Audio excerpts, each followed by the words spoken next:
One warm summer evening, Milo and her grandmother were enjoying a quiet picnic by the lakeside. The sky was clear, stars shimmering above them, and Milo's eyes sparkled with curiosity. As she gazed at the lake, she noticed small lights shimmering on the water, almost like stars floating along the surface.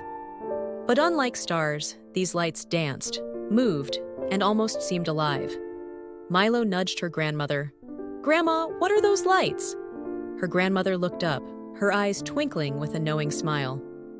"Ah, those aren't just reflections," she began. "They are the spirits of the lake's ancient protectors. When I was your age, I too saw those lights and felt their magic." Milo leaned in, eyes wide, ready to hear her grandmother's story. Her grandmother explained how, on a night much like this, she had spotted those mysterious lights and felt drawn to follow them. Each light pulsed gently, like a tiny heartbeat. As she walked closer to the lake, the lanterns seemed to beckon her forward, leading her to parts of the forest she had never dared to explore. The lights led her to an ancient oak tree, one that stood taller and wider than any other in the forest.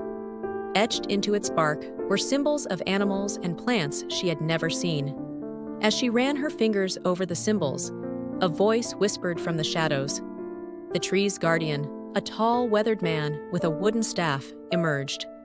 "Only those with pure hearts can find these lanterns," he said, nodding approvingly at her.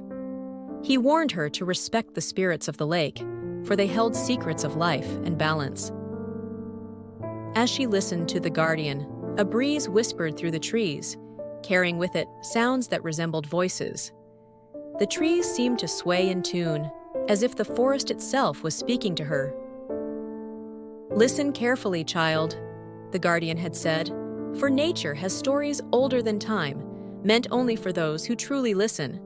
Guided by the lights, she continued to follow the path until she reached the water's edge, where a gentle wave revealed a hidden entrance to an underwater cave.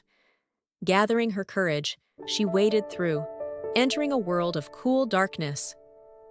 Inside, she saw drawings covering the stone walls, images of animals, and symbols that seemed to shimmer under her gaze.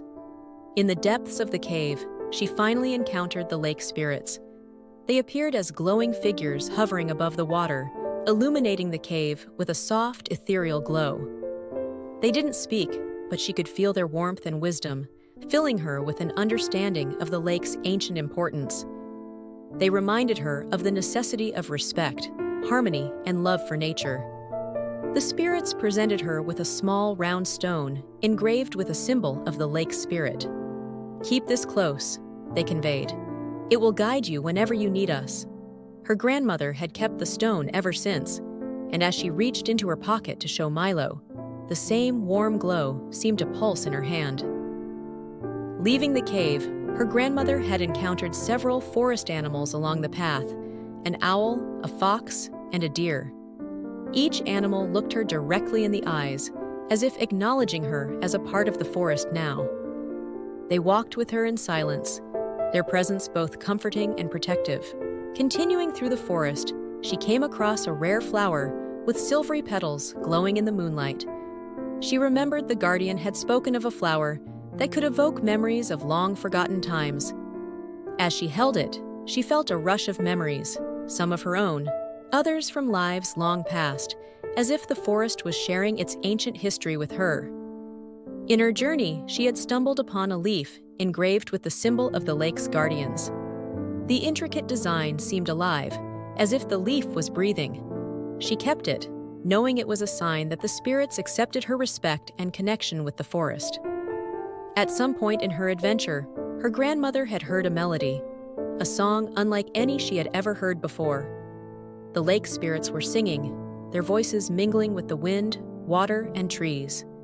She listened, allowing the song to fill her heart, and promised to honor nature's cycles and to share the song with those who respected its beauty.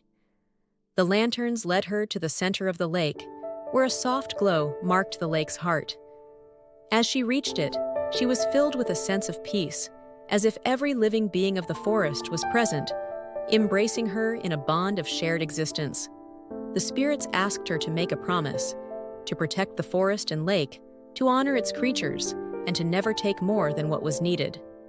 She vowed to keep the forest safe and to teach others the same respect.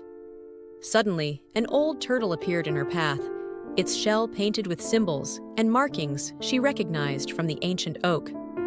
The turtle guided her back to her village, reminding her of the quiet wisdom that nature holds. As she left, the lake spirits granted her a feather that shimmered in all colors of the sunset. "A reminder of your journey," they whispered. This feather now lay in her small box of treasures, and as she showed it to Milo, it seemed to sparkle anew. When her grandmother finished, Milo's heart was filled with awe. "One day, Grandma, I want to meet the lake spirits too." Her grandmother embraced her warmly. "Nature is always there, my dear, waiting for those who seek it with respect and love."